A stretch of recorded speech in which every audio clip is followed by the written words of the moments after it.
I want you to picture something for me. You're 68 years old, standing in an airport in Cebu with a connecting flight in 90 minutes, and you're only in the Philippines because your late wife's cousin invited you to a wedding you almost didn't attend, and you tell yourself,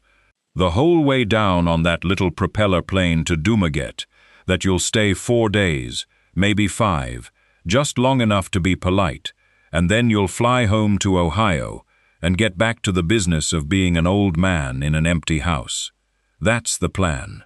That's always the plan, right up until it isn't. I'm Walter Doyle. I'm 70 years old now, and 2 years ago I landed in a small coastal city on the southern tip of Negros Island, called Dumaguete, expecting to stay less than a week, and I'm still here, and at this point I've more or less accepted that I'm probably going to die here, which is a strange sentence to say out loud, but an even stranger one to actually mean, the way I mean it now, without a trace of sadness attached to it. Before I get into how a 5-day visit turned into the rest of my life, if this kind of story is the kind of thing you find yourself drawn to, go ahead and hit subscribe right now, because I've got a lot more of this to tell, and I have a feeling you're the sort of person who'll want to be around for the next one too. Let me back up, because none of this makes sense without the backing up. My wife's name was Eleanor. We were married 46 years, which sounds like a long time until you actually live it, and then it goes by the way a Sunday afternoon goes by, slow in the middle and gone before you've noticed the light changing. We met in Columbus in 1976, at a diner where she was waiting tables to pay her way through a nursing program, and I was a 24-year-old apprentice electrician who came in every single morning for 2 weeks straight, ordering the same eggs and toast, just so I'd have a reason to sit at her section. She figured out what I was doing by about day 4, she told me later, and let me keep doing it anyway for another 10 days because, in her words, it seemed rude to stop a man mid-plan. We married the following spring. I spent 39 years running my own small electrical contracting business, the kind of outfit with my name on the side of a truck and a handful of guys who'd been with me long enough to call themselves family. And Eleanor spent 31 years as an ICU nurse at a hospital in Columbus, the kind of job that ages a person in ways you don't fully see until you look at old photographs decades later and do the math on what that work actually cost her. We had one daughter, Claire, who still lives about 25 minutes from where our house used to be, married to a good man named Pete, with 2 kids of her own now, and we had one son, Nathan, who moved out to Denver for a tech job in his late 20s and stayed, the way sons sometimes do, close enough on a map to feel reachable and far enough in practice that you mostly know him through phone calls and a handful of visits a year. Eleanor died a little over 3 years ago. Pancreatic cancer, the kind that doesn't announce itself until it's already made most of its decisions for you. 4 months from diagnosis to the funeral. 4 months that somehow felt both impossibly fast and unbearably slow at the same time. The way I imagine falling from a great height must feel. Everything happening too quickly to process, and yet lasting far longer than seems physically possible. I was with her at the end, in a hospice room with a window that looked out onto a parking lot, holding a hand that had held mine through 46 years of ordinary Tuesdays, and when the machines finally stopped mattering, I sat in that plastic chair for close to an hour before a nurse gently suggested I might want to go home and get some rest, as though rest were a thing I had any working relationship with anymore. I want to tell you honestly what the year after that actually looked like, because I think people who haven't lived through losing someone after that many decades imagine it as something more dramatic than it actually is. Nobody's collapsing on the kitchen floor in a way anyone can point to and rush in to fix. It's quieter than that, and somehow worse for being quiet. I got up every morning around 6, Because 40 years of contracting work had wired my body to a schedule it wasn't interested in unlearning, just because there was nowhere to be anymore. I made coffee for 2, out of pure muscle memory, for the better part of 8 months, before I finally trained myself to only fill the pot halfway. I ate standing up at the kitchen counter most nights, because sitting down at a table set for 1, in a dining room where Eleanor and I had eaten roughly 16,000 dinners together over the decades, felt like something closer to punishment than nourishment. I kept the house running the way I always had, because keeping things running with my hands was the one part of me grief hadn't managed to touch yet. I rewired an outlet that didn't need rewiring. I replaced a water heater that had another 6 good years left in it, just because doing something useful and physical felt like the only version of being alive that still made sense to a man who'd spent his whole working life fixing things other people couldn't fix themselves. There's a particular kind of quiet that moves into a house after 46 years of 2 people sharing it comes to an end, and I don't know that I can explain it properly to anyone who hasn't sat inside that specific silence themselves. It isn't just that there's no second voice in the house anymore. It's that every small decision that used to belong to 2 people, quietly, wordlessly, suddenly belongs entirely to 1, whose turn it was to take the trash cans to the curb, what temperature felt right in the house at night, which side of the bed to leave the lamp on. Eleanor and I had never once discussed most of those things out loud in 46 years. We just knew, the way you know a piece of music you've heard 10,000 times. And then, overnight, I was the only one left who knew any of it, and having sole possession of 1,000 tiny, meaningless decisions made the house feel less like my home, and more like a building I'd been assigned to guard until further notice. Claire called nearly every day out of real love, not obligation, and she'd ask whether I was eating, whether I'd been out of the house, whether I wanted to come for Sunday dinner with her and Pete and the grandkids. I always said yes to Sundays. I said no to almost everything else she offered. Nathan called most weekends, usually from the car, the sound of Denver traffic humming underneath his voice, and our calls stayed short and easy, in the way father-son calls often are, comfortable enough on the surface, neither of us particularly skilled at sitting inside a real silence together over the phone the way Eleanor and I used to sit in real silence in the same room for an hour without either of us feeling any need to fill it. About 6 months in, Claire came by on a Saturday morning with a folder of glossy brochures for a couple of senior living communities not far from her house. Nice-looking places with activity calendars and dining rooms, and a photograph on the cover of 2 strangers smiling over a card game they were clearly only pretending to enjoy for the camera. She sat across from me at my own kitchen table, gentle in the way you'd be gentle with someone you were worried might startle, and she said, "Dad, I don't think you should be rattling around this whole house by yourself anymore. I think we should at least look at some options." I told her I'd think about it. I didn't think about it. I let those brochures sit on the counter for close to 2 months, gathering the same quiet layer of dust that most things in that house had started gathering that year, mail stacking up unopened the way Eleanor would never have let it, because sorting mail had always, somehow, quietly been her job. I want to be fair to Claire here, because this isn't a story about a daughter who got it wrong. She was completely right that something in my life needed to change. She just only had 2 options in front of her. The 2 options most people are ever handed for a man my age in my situation: keep living alone and slowly fade, or move somewhere with staff and a dining room and call that safety. Nobody had ever shown her a 3rd option to bring me. She could only offer what she'd actually seen exist. What actually changed things was a wedding invitation I almost turned down.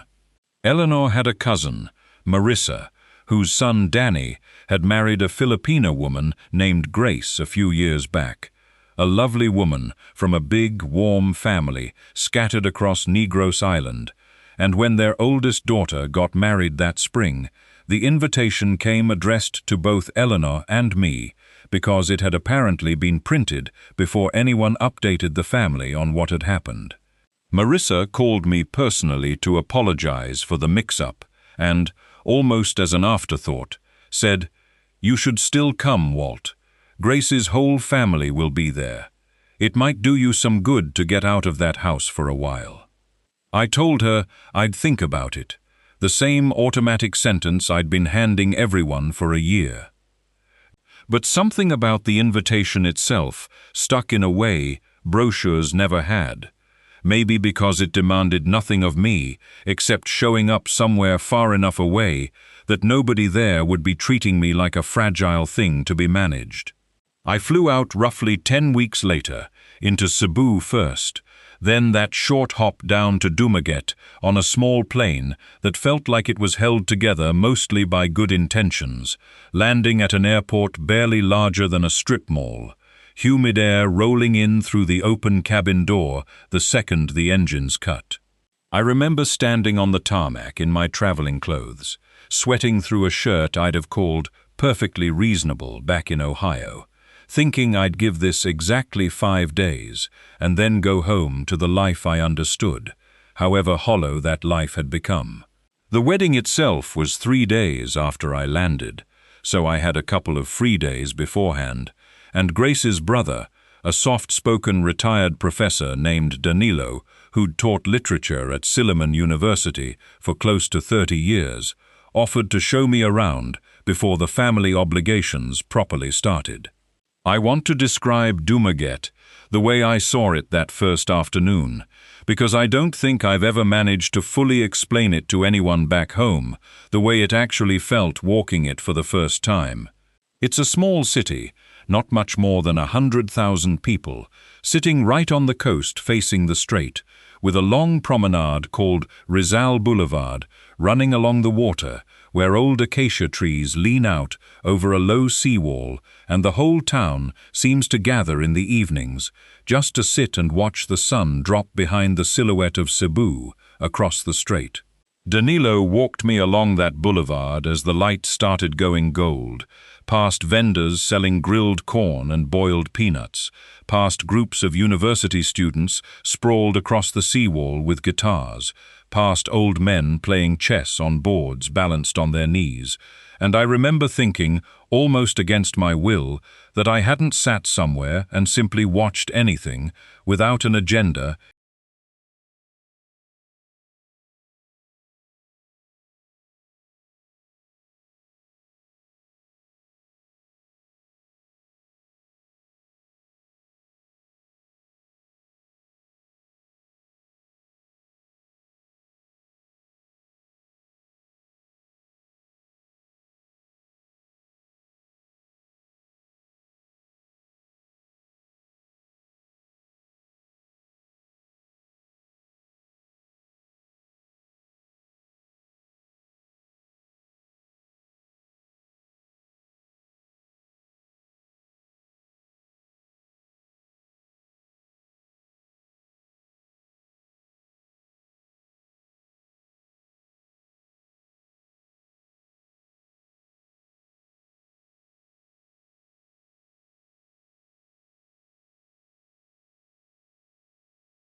In well over a year.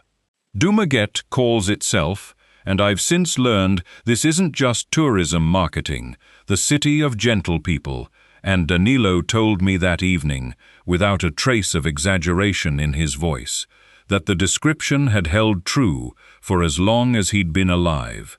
It's a university town at heart, built around Silliman, one of the oldest American-founded universities in Asia, which means the whole place runs at a kind of unhurried, intellectual, slightly bohemian pace that felt entirely foreign to a man who'd spent 4 decades running a contracting business on tight schedules and tighter margins.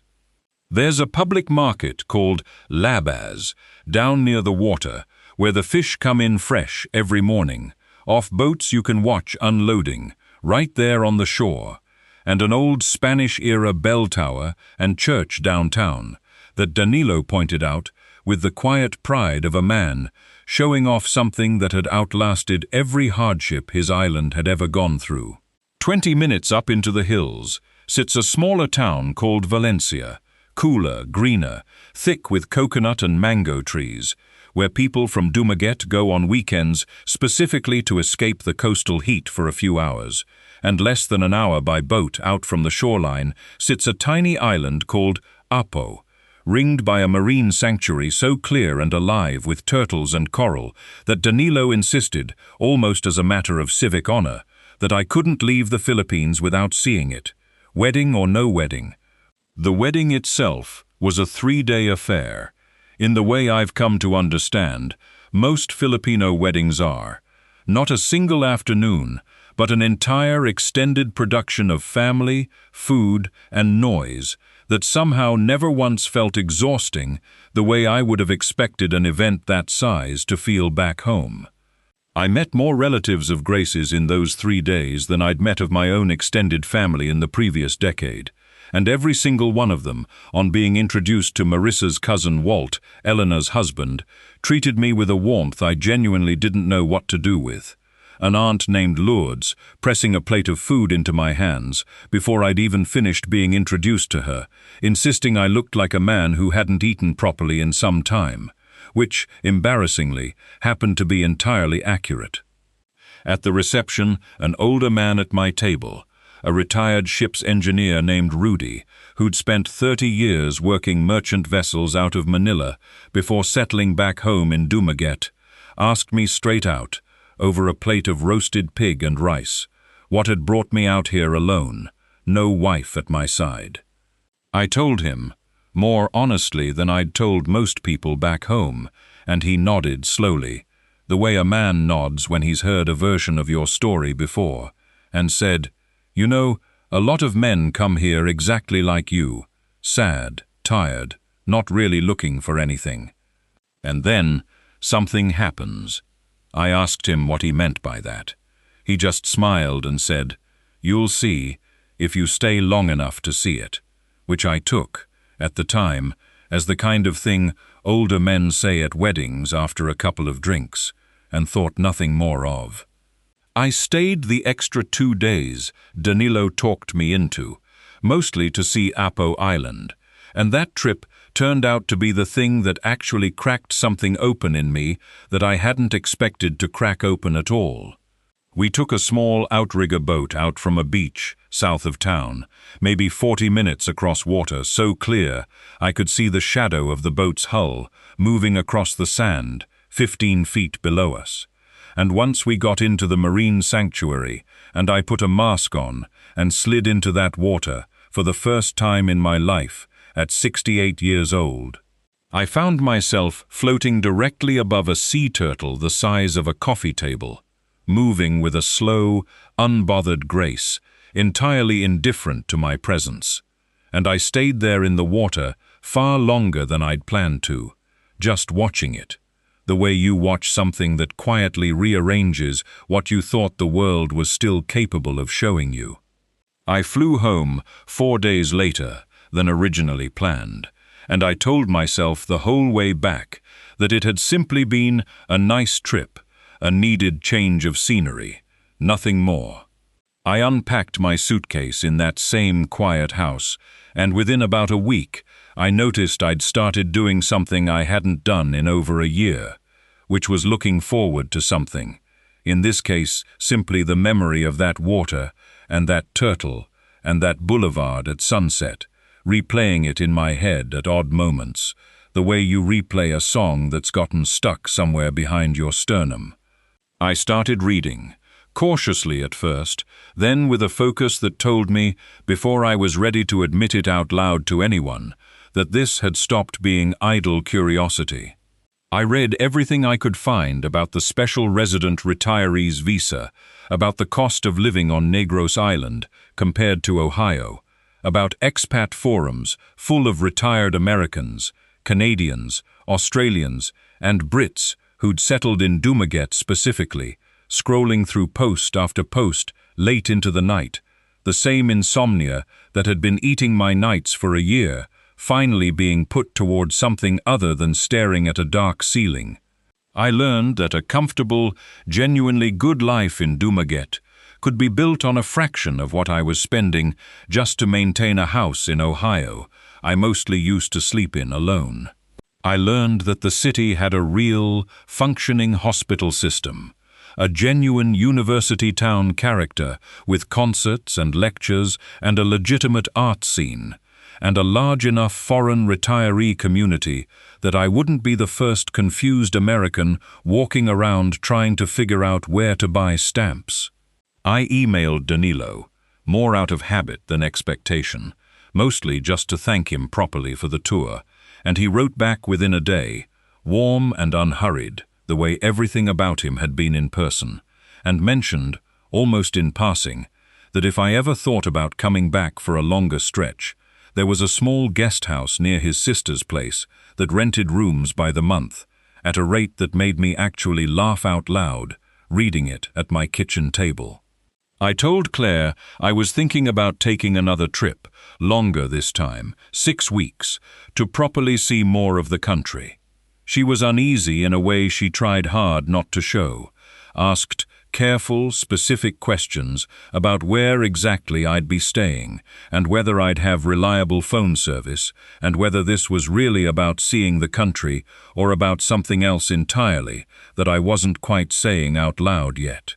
I told her, honestly, that I didn't fully know myself, only that something about that trip had put a version of me back online that I'd assumed, quietly, had been switched off for good. She wasn't fully convinced. But I was 68 years old, still perfectly capable of booking my own flight, and she knew that, even if she didn't love it.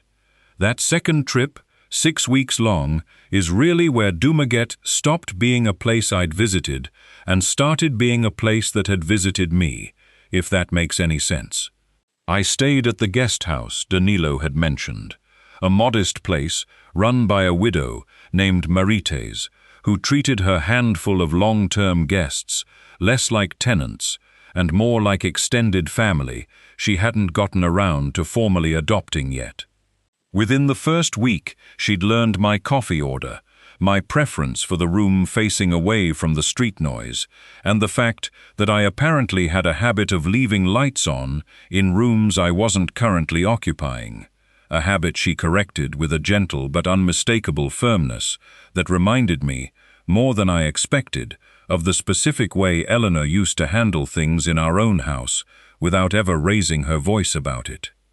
Danilo introduced me around properly this time, not as a wedding guest passing through, but as someone who might actually be staying a while, and it turned out he knew, as best I could tell, every single person in that city over the age of 50. There was a weekly gathering of retirees, mostly foreign, some local, that met on Thursday evenings at a small open-air restaurant along the boulevard. Plastic chairs and cold San Miguel and a view of the water going purple as the sun dropped. And I went nearly every week of that 6-week stay and found what I think a lot of people find in rooms like that. A group of people who'd each separately arrived from wildly different starting points at the exact same conclusion, that the life they'd been enduring somewhere else had quietly stopped being a real life long before they'd finally admitted it to themselves. I met a retired Canadian schoolteacher named Bruce there, who'd been in Dumaguete 9 years, who told me over that first Thursday beer that the hardest part hadn't been the actual move. It had been forcing himself to be honest about how long he'd been treating his old life back home as a waiting room rather than an actual home. I met an Australian named Colin, a former merchant seaman like Rudy from the wedding, who'd lost his own wife to a stroke and moved out here 4 years back, and who told me with the blunt, unbothered honesty I've since learned is fairly common among men who've spent real time at sea. That grief doesn't need a familiar house to survive in. It travels just fine. And that what actually changes when you leave isn't the grief itself, it's everything crowding in around it back home that used to make certain days feel unbearable in very specific, very familiar ways. Somewhere new, he said, all of that unbearable specificity gets diluted by everything you don't yet know how to do, which sounds like a strange kind of relief on paper, and turns out, in practice, to be precisely the relief you didn't know you were missing. I met a woman named Rosario who ran a small carinderia, a little open-front eatery, 2 blocks off the main boulevard, and on my 3rd visit, she remembered not just my face, but the fact that I liked my rice a little drier than most people asked for, and started fixing my plate that way without my having to say a word about it, which by that point felt like being handed a small, unofficial kind of citizenship I hadn't applied for, but was grateful to receive.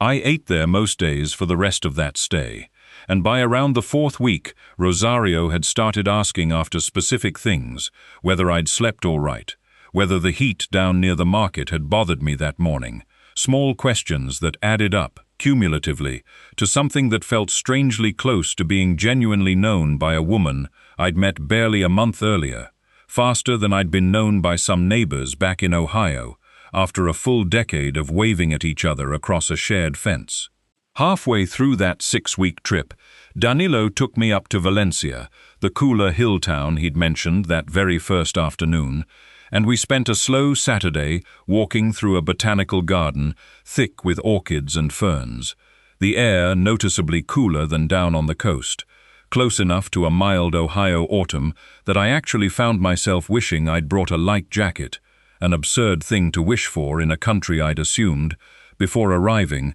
was uniformly and relentlessly tropical. We stopped for lunch at a small roadside spot with a view straight down over the whole coastline toward the strait,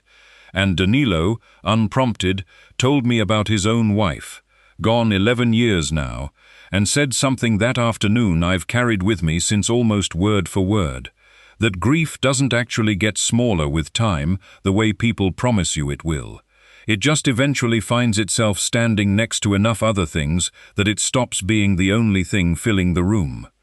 I flew home from that second trip with a decision more or less made, though I hadn't announced it to anyone yet, not even fully to myself.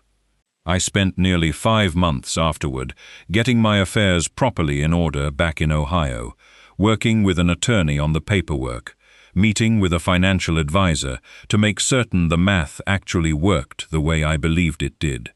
setting up an international health insurance policy specifically designed for retirees living abroad, covering major procedures and emergency evacuation both, because I knew with total certainty that healthcare would be the very first serious objection both my kids would raise, and I wanted a real, documented answer waiting for them rather than a vague reassurance that wouldn't survive even 5 minutes of Nathan's questions, which, knowing my son, it absolutely would not have. Selling the house was its own particular kind of difficult, one I don't think I was fully braced for, even after everything else I'd already been through that year. Eleanor and I had lived in that house for 28 years, and going through the closets alone took the better part of 3 full weekends, every drawer producing some small, specific reminder I hadn't been ready for. A birthday card in her handwriting tucked inside a cookbook she'd clearly meant to give to someone and never got the chance. A recipe torn from a magazine sometime in the late 80s that I recognized instantly by the small corrections she'd penciled into the margins. adjustments she'd decided the original recipe needed, and never bothered writing down cleanly anywhere, except directly onto that torn page. I kept that recipe. It's taped inside a kitchen cabinet in my apartment in Dumaguete right now, and I still haven't made it, because some part of me isn't ready to get it wrong without her standing there to correct me. I stood in our empty bedroom the evening before the movers finished clearing it out completely, and I said something out loud to a room that no longer had a single stick of furniture left in it, something I'm not going to repeat here, just for myself, just to properly mark the moment before I let go of it for good. Then I locked the front door behind me the next morning, handed the keys over to the realtor, and didn't look back at that house again as I pulled out of the driveway for the final time. Telling Claire and Nathan was harder than telling Danilo or Rudy or Bruce or Colin had ever been. Obviously, because none of them were going to simply nod along the way strangers who'd already made a similar choice themselves could. Claire cried, not out of anger exactly, more out of a specific, grief-adjacent fear, the fear of losing a second parent inside 4 years, even if this particular loss was only geographic and entirely by my own choosing.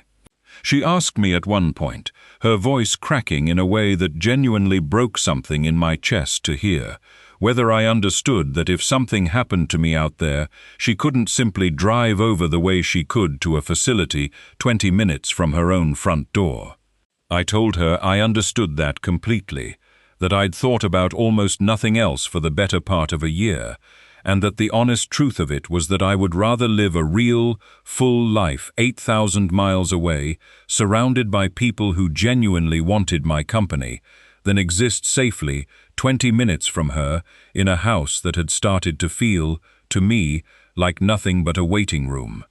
Nathan was more measured on the phone, asked practical, engineer-brained questions about healthcare paperwork and finances, and wanted, specifically, a name and phone number for someone he could actually reach on the ground quickly if he ever needed to, and I gave him Danilo's number without hesitation, because by that point I actually had real, solid answers to give, having spent months building this decision on something considerably more solid than just a feeling I couldn't fully explain. Near the end of that call, he said something I've held on to ever since, that he thought Mum would have told me to go,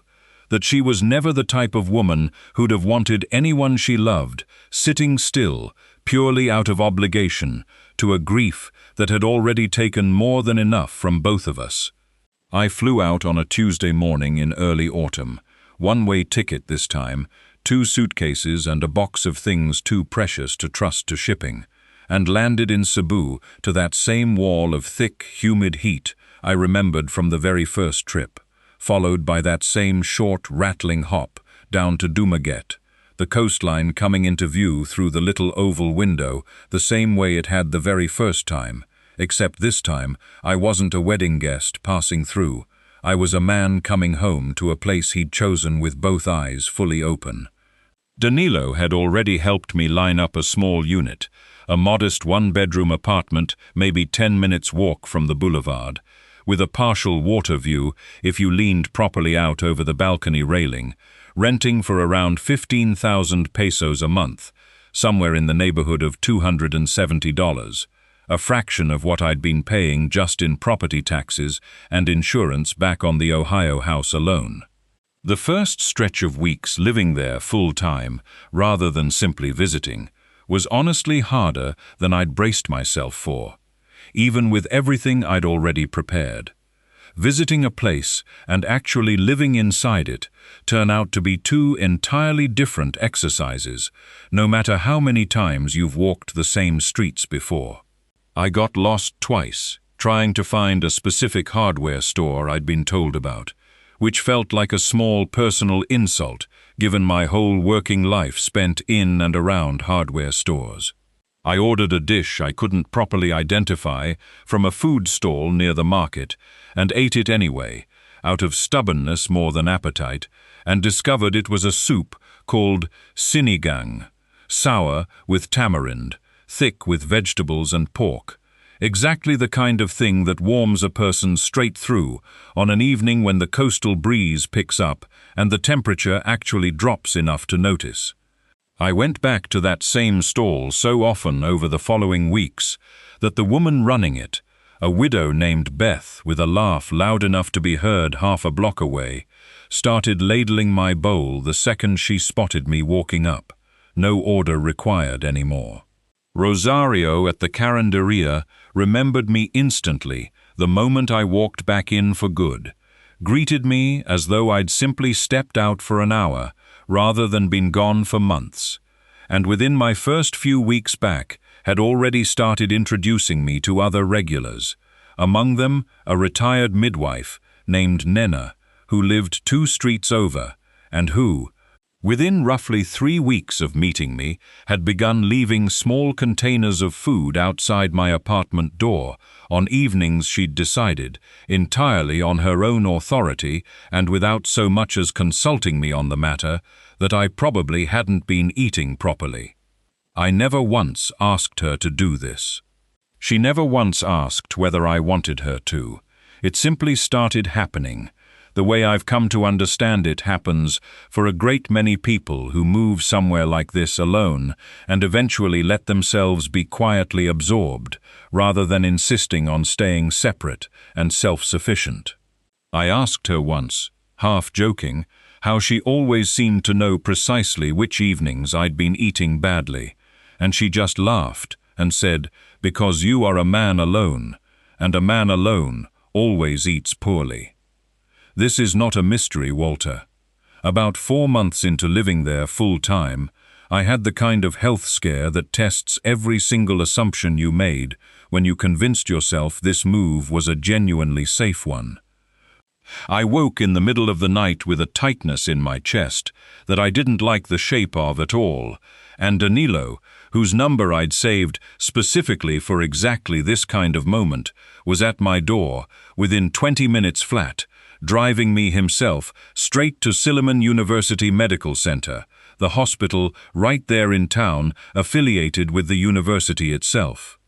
It turned out to be a bad case of dehydration, compounded by a stomach ulcer flaring at the worst possible moment. Nothing life-threatening in the end, but real enough that I spent a full night under observation regardless, and the entire visit, tests and overnight stay included, came to a little under 9,000 pesos, somewhere near $160, a figure I sat and stared at afterward the exact way I understand most Americans do the first time they see, in real numbers, what proper care actually costs somewhere else in the world. Danilo sat in that waiting room the entire night, dozing upright in an uncomfortable plastic chair, waving off every single suggestion that he go home and get real sleep himself. Nena showed up the next morning with soup before I'd even been formally discharged, having apparently been informed by Rosario, who'd apparently been informed by Danilo, a whole quiet, self-assembling network of people looking out for a widowed stranger from Ohio they'd known for barely a year. A network that had built itself around me so naturally I hadn't even noticed it forming until it showed up, fully operational, at precisely the moment I actually needed it. I called Claire from the hospital the following day because I wasn't going to let her find out secondhand and spend the rest of the week imagining the very worst version of events. She went quiet on the phone for a long moment and then asked, carefully, who exactly had been with me. And when I described Danilo showing up inside 20 minutes and Nena arriving with soup before 9 the next morning, I heard something in her voice loosen, that specific sound of a worry finally colliding with a fact it couldn't quite argue its way around. She asked, almost reluctantly, whether the hospital itself had actually been adequate, and I walked her through the whole visit in detail, the speed of it, the actual bill, and she went quiet once more, and then said, "That's honestly faster than I could have gotten you seen back here." I told her it usually was. The thing that really changed the shape of my days out there, though, wasn't the hospital scare at all. It was something smaller and slower that crept up on me almost without my noticing. About 6 months in, Danilo mentioned that Silliman ran a modest community outreach program pairing local students studying business and finance with retired professionals who could speak to the practical, real-world side of what they were only learning in theory in a lecture hall, and that they were short exactly one volunteer with real hands-on experience running a small business from the ground up. I'd spent 39 years building and running my own electrical contracting company from a single truck into a real, sustainable outfit with a dozen employees who trusted me with their livelihoods. I showed up to that first session mostly out of curiosity and ended up staying nearly 3 hours, answering questions from a room of 19 and 20-year-olds that were, honestly, sharper than half the questions I'd fielded from grown business owners back home over 4 decades of contracting work. That became my Tuesday and Thursday rhythm, heading over to a small classroom near the campus, watching a rotating group of students slowly build up a real, working understanding of what it actually takes to run something of your own, the parts nobody teaches you from a textbook. One of them, a quiet, intensely serious 19-year-old named Kian, started staying after nearly every session to ask more, wanting to understand not just the theory of small business finance, but the whole underlying logic of how a person actually keeps a company alive through a bad year, told me once, almost shyly, that his family ran a tiny sari-sari store near the market, and that he wanted, more than anything, to eventually turn it into something bigger, if he could just figure out how the numbers were actually supposed to work. I told him that was entirely realistic, and somewhere in the month since, without either of us quite putting a name to it, I've become something close to an informal mentor to that kid, checking in on his coursework, helping him build out an actual working budget for the store his family had been running mostly on instinct for 2 decades. Doing for a stranger's son what I somehow never fully got the chance to do with Nathan at that age, since Nathan and I were always closer as 2 grown men than we ever managed to be while he was a teenager quietly working through his own version of figuring everything out. Kian came by my apartment one evening, a few months into all this, unannounced, holding a spreadsheet he'd built himself on a borrowed laptop, showing a full year's projected cash flow for the expanded version of his family's store. So nervous and so plainly proud, he could barely get through explaining it before practically shoving the laptop into my hands. I went through every line of it carefully, twice, just to be sure I'd actually understood what I was looking at. And then I did something I genuinely hadn't expected to do, which was to feel my eyes go hot and wet right there at my own kitchen table, in front of a 19-year-old who clearly had no idea what to do with an old American suddenly getting emotional over a spreadsheet. I told him it wasn't sadness. I told him it was closer to the exact opposite of sadness, a feeling I hadn't had much recent practice recognizing, and he just nodded slowly like that made complete sense to him, which, somehow, it apparently did. Claire visited about 10 months after I'd moved out there for good, nervous the entire flight over, she admitted to me later, bracing herself for exactly the kind of lonely, hollowed-out version of her father she'd feared ever since she'd first laid out those brochures on my kitchen table back in Ohio.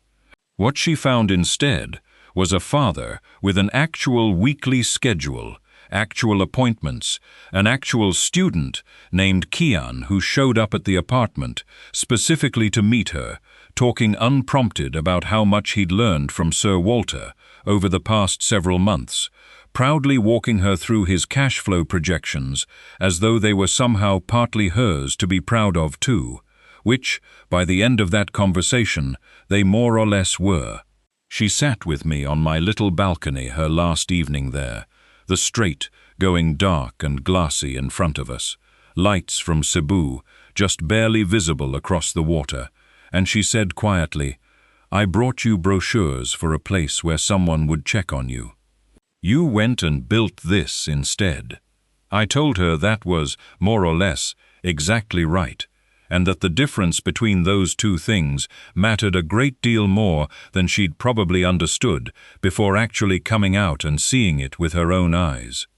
She met Danilo and Rosario and Nena and Bruce and Colin over the course of that week, and on her second-to-last night, sitting around a table at that same open-air restaurant on the boulevard, I watched her laugh, genuinely and fully laugh, at one of Colin's old Merchant Navy stories, and I thought, watching her from across that table, that this was probably the first time she'd truly relaxed about me since the morning I'd called her from the hospice room 3 years earlier. On her final morning, before her flight back out through Cebu, she hugged me for a long time at the door and said, "I get it now. I actually get it." I told her that was all I'd ever really wanted her to be able to say, not simply as a comfort offered to me, but because she'd genuinely seen it for herself and believed it on her own terms. Nathan came about 3 months after that, his own visit shorter but no less thorough in its skepticism, arriving with the same careful, practical questions he'd been asking over the phone for the better part of a year, wanting to physically inspect the insurance documentation, wanting to meet Danilo in person and ask him, more or less directly, whether he understood the weight of being the emergency contact for a man he'd known barely a year and a half. Danilo, to his credit, answered every single one of Nathan's questions with total patience and not a trace of offense taken, and by the end of that visit, Nathan had softened considerably, telling me on the drive to the airport that he was, in his own careful words, cautiously impressed, which coming from my son is roughly the equivalent of another man openly weeping with joy. It's been just over 2 years now since I flew out here, originally planning on staying 5 days for a wedding I almost skipped altogether. I still think about Eleanor constantly, still wake some mornings reaching, out of 46 years of pure habit, for a person who simply isn't there anymore, and I don't believe that particular ache is ever fully going away, nor do I especially want it to, since missing her that specifically, that completely, is really just another way of proving I loved her that completely too. But I've learned, the way I think Colin and Danilo both already knew and were quietly trying to tell me from that very first Thursday evening on the boulevard, that grief doesn't require an empty house to go on surviving in. It travels just fine on its own. What it needed, in my particular case, was somewhere real to sit alongside an actual life again, rather than a house where it had somehow become the only thing left occupying every single room.